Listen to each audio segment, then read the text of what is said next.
keen dubroodha foon keenis dubroodha yaada danda'a nagaan siif ni ta'a yaada keen dubroodha foon keenis dubroodha yaada danda'a nagaan siif ni ta'a.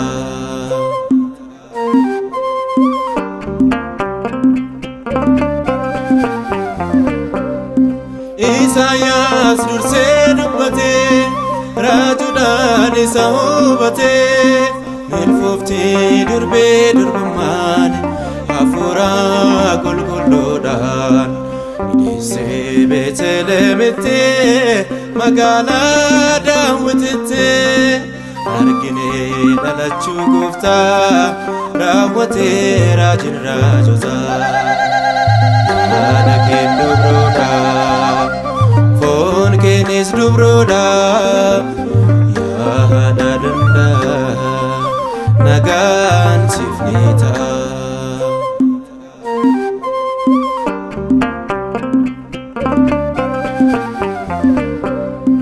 Raajichi Hisqeel argee balbala baajufamee al tokko bara baraanii gara isheet galee Gooftanii cufamee baraan jiraata hin banamu lammata waa'ee durbummaa ishee akkasitti dhugaa bahee yaada keen dubroodha foon keenis dubroodha yaada danda'a nagaan siif ni ta'a.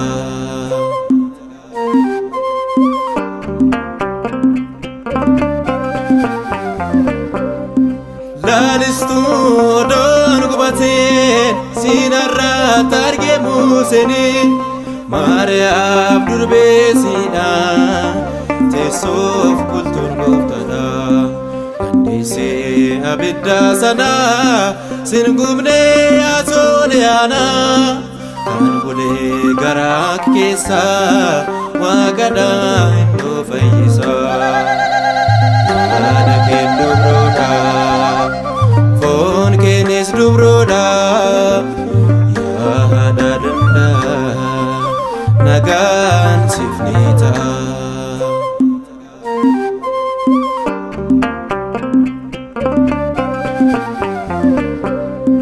Gammadii biyya raajotaa yaa harmee Addaam lammataa